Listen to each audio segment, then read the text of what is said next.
Florida's housing market once seemed unstoppable, with home prices soaring by 51% in just over 2 years. It was a frenzy, a gold rush where buyers scrambled to get in before prices climbed even higher. Realtors couldn't keep up with the demand, and bidding wars turned into the new normal. But then, something shifted. The market that had been on fire started to cool, leaving many to wonder what changed, and more importantly, what happens next. Florida's coastline stretches like a golden promise, dotted with cities and towns where the sun meets the sea. But beneath this boom lay a hidden cost. Florida has the most expensive homeowners insurance in America, averaging $2,620 per year.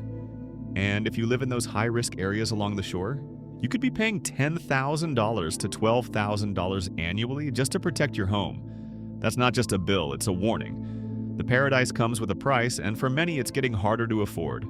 You might think things are looking up with over 30 insurance carriers coming back into the market since 2023. That's a big number, and it sounds like good news, right? Well, not so fast. Even with all these companies stepping back in, homeowners are still feeling the pinch. Premiums haven't dropped as much as you'd expect, and deductibles, they're still high. So while more options are out there, the financial strain hasn't let up. It's a tough balance, and for a lot of folks, the relief just isn't there yet. The numbers don't lie. HOA fees in Tampa have taken a sharp climb. Just last year, residents were paying an average of $524 a month. But now, that figure has shot up to over $614. That's a 17.2% jump in just 12 months, and it's hitting homeowners right in the wallet. For families already stretching their budgets, this isn't just an inconvenience. It's another layer of financial pressure. With costs rising across the board, this spike in HOA fees is one more hurdle to clear. And for many, it's making the dream of homeownership feel a little heavier. The housing market's been on a wild ride, and the latest numbers are jaw-dropping. Just a few years ago, buyers were scrambling over each other for whatever was on the market. But now, the tables have turned.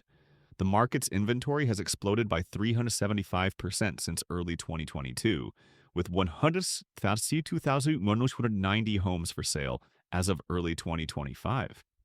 That's not just a bump, it's a full-blown surge. For sellers, this means competition like never before. For buyers, well, let's just say the power's shifted, and options are everywhere. The question is, what's driving this massive change? And what does it mean for you?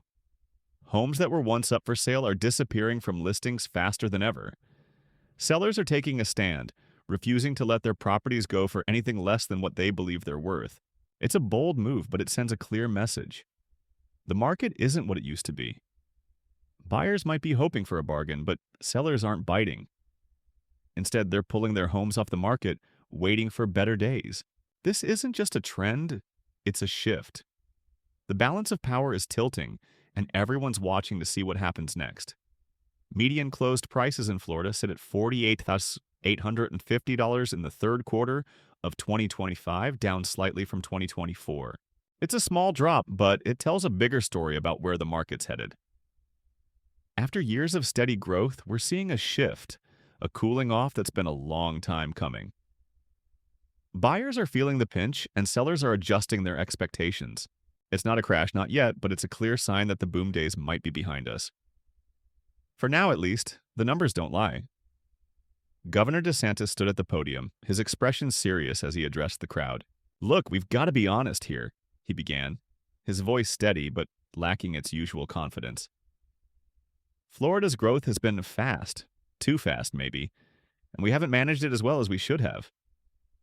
He paused, letting the words sink in. There's a trust issue now, and we can't ignore it. People believed in the promise, but we've got to own up to where we fell short. The room was quiet, the weight of his admission hanging in the air. It was a far cry from the bold, optimistic speeches that had once defined his leadership. The governor shook his head slightly, as if acknowledging the shift himself. "This isn't the Florida we wanted to build," he said, "but it's the one we've got to fix." Florida's population trends are taking a sharp turn, and the numbers don't lie. Over the next year and a half, state economists are forecasting a significant shift. Another 100,000 to 150,000 residents packing up and leaving. That's not just a blip on the radar, it's a steady decline that's adding pressure to an already strained market. With fewer people calling Florida home, the ripple effects are going to be felt across housing, jobs, and local businesses. It's a trend that's hard to ignore, and it's only going to make the challenges ahead that much tougher to navigate. Despite these challenges, there are strategies for stakeholders to navigate this complex market. Staying informed is key. Keep up with industry trends, policy changes, and economic shifts that could impact your decisions. Seek expert advice when needed. Professionals can offer insights and guidance tailored to your specific situation. And don't forget to consider the long-term implications of your choices. Short-term gains might be tempting, but sustainable success often comes from thinking ahead and planning for the future. By taking these steps, you can turn challenges into opportunities and build resilience in an ever-changing landscape. Here's what we've uncovered and what it means for you. The data shows a clear trend. Customer engagement spikes when we personalize interactions, but only if we do it early in the journey. That's your first takeaway. Prioritize early-stage personalization to boost retention. Now the challenges. Our current tools aren't fully equipped to handle this at scale, so investing in better CRM integration is non-negotiable. It's not just about collecting data, it's about using it smartly. That leads to the second insight. Train your teams to interpret this data, not just collect it. Finally, the opportunity. Customers who feel understood are more likely to stick around and spend more. So the action here is simple. Double down on personalization, but make sure it's seamless and not intrusive. Get this right, and you'll see loyalty and revenue climb. Bottom line, move fast but move smart. The tools and training need to align with the strategy, or you'll miss the mark.